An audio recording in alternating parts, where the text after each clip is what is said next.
अस्सलाम वालेकुम, की हाल है प्यारिओ। एक बड़ा दुख वाला, एक बड़ी दुखांत वाली गल जिहड़ी मैं तुहाडे नाल सांझी करना चाहांगा।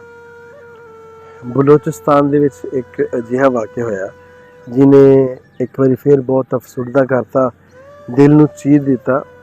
और वो वाक़या बयान करन तो पहले मैं कई बारी सोचा कि मैं किवें बोलांगा, पर कुछ चीज़ां ऐसियां ने जिहड़ियां मैं चाह रहा हूँ कि थोड़े नाल डिस्कस कीतियां जाण ताकि अजिहे मामलात कदी दोबारा ना होण।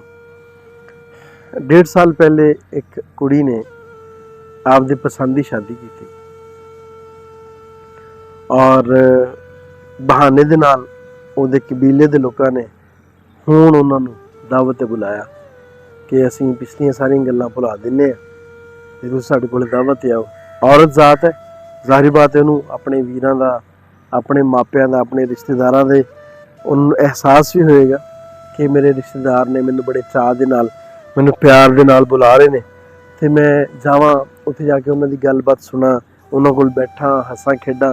जिथे मैं आपदा बचपन गुजारिया उस जगह ते जाके मैं कुछ टाइम गुजारा, मैनूं वधिया लगेगा।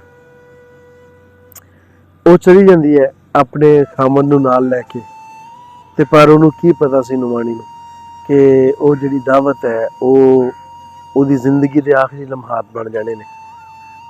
उहनूं धोखे दे नाल लैके आंदा गया और उहनूं कहा कि असीं तैनूं मार देना है। मारिया किवें है?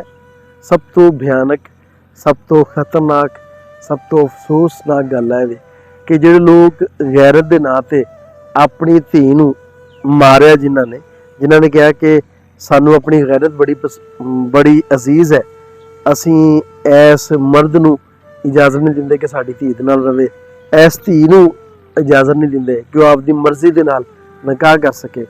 उन्हें कुछ नाजायज़ नहीं किया, उन्हें आपदी मर्जी नाल निकाह किया। इत्थे मैं एक दसदा जावां कि हज़रत खदीजा रज़ी अल्लाह तआला अन्हा जद उन्होंने नबी पाक सल्लल्लाहु अलैहि वसल्लम वास्ते पैगाम भिजवाया कि मैं तुहाडे नाल निकाह करना चाहनी है, ते हज़रत खदीजा दा मुकाम की है? वो बज़ाहर मुस्लिम बनते हैं, लंबिया दाड़ियां भी रखिया ने उन्होंने शलवारां भी उच्चियां ने, 5 टाइम की नमाज भी पढ़ते हैं, उस नबी का कलमा पढ़ते हैं जिन्होंने एक औरत के इंतकाल का पैगाम भेजा कि मैनू आ बंदा पसंद है, मैं इहदे नाल निकाह करना चाहनी हाँ। और नबी पाक सल्लल्लाहु अलैहि वसल्लम ने कबूल किया और निकाह कर लिया। इंज ही अगर उस लड़की ने किया है, उस लड़की ने आपकी मर्जी के नाल एक शख्स के नाल निकाह कर लिया, उन्हें कोई गुनाह नहीं किया, उन्हें निकाह किया, ते उस निकाह की तुसीं इन्नी वड्डी सज़ा दे रहे हो। तुहाडा इस्लाम ते आ नहीं कहंदा, तुसीं ते कुफे वाले वर्गे हो गए हो यार, कि उस नबी का कलमा भी पढ़िया उन्होंने कुफे वाले ने और उहदे नवासियां नूं भी, उहदी आल नूं भी शहीद किया। इंज ही तुसीं कर रहे हो कि उस नबी का कलमा भी पढ़ते हो, उस नबी के सुन्नत भी अमल करते हो, दाड़ियां भी रखते हो, नमाज भी पढ़ते हो, पर उस नबी की उम्मत दे विच एक धी है जिन्हों आ हक है कि वह आपदी पसंद की शादी कर सके, वो तुसीं हक उहदे कोल खो लिया।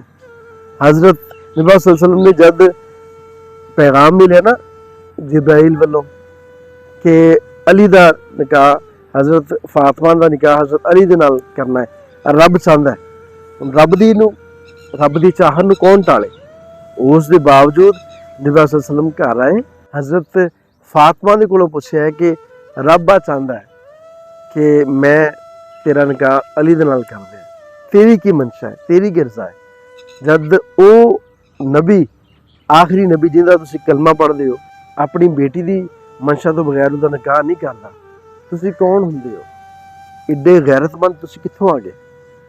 और उस लड़की नूं, बेचारी नूं, बलोची लड़की नूं जिहदा फर्जी नाम शीतल रखा गया, उहनूं लैके जाया गया एक मकतलगाह दे विच, एक ग्राउंड दे विच। उत्थे कोई 20-25 लोग उहदे नाल काफले ते गए, जिवें कि उन्होंने कोई कबीले नूं फतह करना है, कोई सरदारी का रौला है। और उत्थे एक मासूम लड़की जिन्हें हाथ च कुरान पाक फड़िया होया है, उस लड़की नूं क्या कि हुण टुर अगे, जिवें इनकाउंटर कर दिता ते पिछों बुछाड़ करती गोलियां दी। उस लड़की का एक जुमला बड़ा खूबसूरत, वो लड़की कहती है कि मैनू हथ नहीं लाना किसी ने, मैनू सिर्फ गोली की इजाजत है मेरे वालों, मेरे को मैनू हथ ना कोई लावे, मैनू मारना तुसीं मार दे, कोई मसला नहीं। ਇੰਝ ਲੱਗਦਾ ਕਿ ਜਿਵੇਂ ਉਹ ਕੁੜੀ ਨੇ ਮੰਨ ਲਿਆ ਸੀ ਕਿ ਹੁਣ ਮੇਰੀ ਜ਼ਿੰਦਗੀ ਖਤਮ ਹੈ, ਮੈਨੂੰ ਮਾਰ ਦੇਣਾ ਹੈ, ਮੇਰੀ ਮੌਤ ਵਾਕਿਆ ਹੋ ਜਾਣੀ ਹੈ। ਉਹ ਨਾ ਕੋਈ ਰੋਈ, ਨਾ ਚਿल्लाई, ਨਾ ਕਿਸੇ ਅੱਗੇ ਕੋਈ ਫਰਿਆਦ ਕੀਤੀ, ਨਾ ਉਸ ਲੜਕੀ ਨੇ ਆਖਿਆ ਕਿ ਮੇਰੇ ਕੋਲ ਗਲਤੀ ਹੋ ਗਈ ਹੈ, ਮੈਨੂੰ ਮਾਫ ਕਰ ਦਿਓ, ਜਾਂ ਨਾ ਉਸ ਲੜਕੀ ਨੇ ਆਖਿਆ ਕਿ ਇਸ ਸ਼ਖਸ ਨੇ ਮੈਨੂੰ ਵਰਗਲਾਇਆ ਤੇ ਫਿਰ ਮੈਂ ਇੱਥੋਂ ਘਰੋਂ ਗਈ, ਜਾਂ ਉਸ ਲੜਕੀ ਨੇ ਇਹ ਵੀ ਨਹੀਂ ਆਖਿਆ ਕਿ ਮੈਨੂੰ ਰੱਬ ਦੇ ਵਾਸਤੇ ਮਾਫ ਕਰ ਦਿਓ। ਉਹਨੇ ਕੋਈ ਤਰਲਾ ਨਹੀਂ ਪਾਇਆ, ਚਾਦਰ ਨੂੰ ਲਪੇਟੀ ਆਪਦੇ ਆਲੇ ਆਸੇ ਪਾਸੇ ਔਰ ਜਾ ਕੇ ਖੜੀ ਹੋ ਗਈ ਹੈ, ਕੁਰਾਨ ਪਾਕ ਨੂੰ ਆਪਦੀ ਬੁੱਕਲ ਚ ਲਿਆ, ਪਿੱਛੋਂ ਫਾਇਰਿੰਗ ਹੋਈ ਹੈ, ਉਹ ਲੜਕੀ ਧੜਲ ਡਿੱਗ ਪਈ ਔਰ ਜਾਨ ਦੇ ਦਿੱਤੀ ਹੈ। ਉਹ कैसे गैरतमंद होंगे जिन्होंने गैरां दे कोलों आपदी धी दे उत्ते गोलियां बरछाइयां? वो कैसे गैरतमंद होंगे जिहड़े आपदी धी नूं गैरां दे अगे लैके आए? वो कैसे गैरतमंद होंगे जिन्होंने आह ते बर्दाश्त नहीं किया कि एक उहदा खावंद जिहड़ा उहदी पसंद है उहदे नाल जिंदगी गुजारे, वो 25 लोगों के अगे उहदी बॉडी नूं, उहदे जिस्म नूं, उहदे जिस्से नूं वो मिट्टी दे विच रोलिया। कैसी गैरत होगी?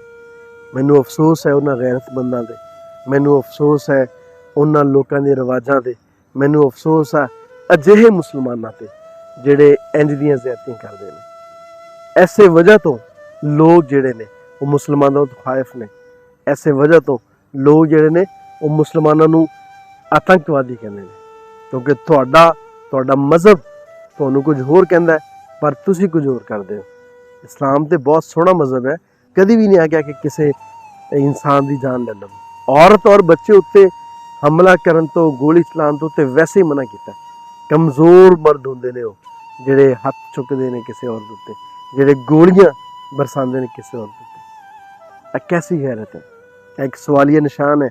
वो शीतल ते इस दुनिया तो टुर गई, ओहदा खावंद जिन्हों कोई 18 तो 20 गोलियां मार के इस दुनिया तो भेजा गया, वो मौत वाक़या हो गई ओहदी इस दुनिया तो टुर गए, पर उन्हां दी कहानी बहुत सालों तक याद की जाएगी, बहुत सालों तक याद रहेगी। मैनू अफसोस है कि साडियां हुकूमतां चुप ने, साडे अदारे चुप ने, साडे मज़ाहब चुप ने। कोई भी किसी अजिही औरत वास्ते, अजिही मजलूम औरत वास्ते आवाज़ चुकने लिए तैयार नहीं है। कोई भी अजिहा अदारा नहीं है जिहड़ा उन्हें इंसाफ दवा सके, कोई भी अजिहा हुक्मरान नहीं है जिहड़ा उस लड़की के हक में बोल सके, जिहड़ा असैम्बली अजिहे वाक़िआं नूं डिस्कस सके। कोई बलोचिस्तान दे विच इन्नी खुल क्यों है? बलोचिस्तान दे विच कोई कानून लागू नहीं है। जिदों दिल करे उत्थे पंजाबी नूं मार दिता जांदा है, पंजाबियों के ID कार्ड वेख के उन्होंने मार दिता जाता है। आ कैसा मज़हब है? आ साडे मुल्क का कैसा हिस्सा है जिथे असी निडर होके टुर नहीं सकते, जिथे असी बेखौफ होके जा नहीं सकते, जिथे जाना असी अपनी मौत को दावत देने के मुताबिक समझते हैं। यह सवालिया निशान है साडियां हुकूमतां वास्ते भी, साडे हुक्मरानां वास्ते भी। उम्मीद करने तुहानूं अज दी वीडियो वधिया लगी होगी। वधिया लगी है कमेंट बॉक्स में जरूर दसना कि अजिहे मामलात को किवें रोकिया जा सकता है। अपना ते अपने आल दुआल दा रखे ढेर सारा ख्याल। मेरा प्यार, मेरी मुहब्बत तुहाडे सारिआं दे नाल। जिउंदे वसो ते खिड़ खिड़ हसो। रब रख।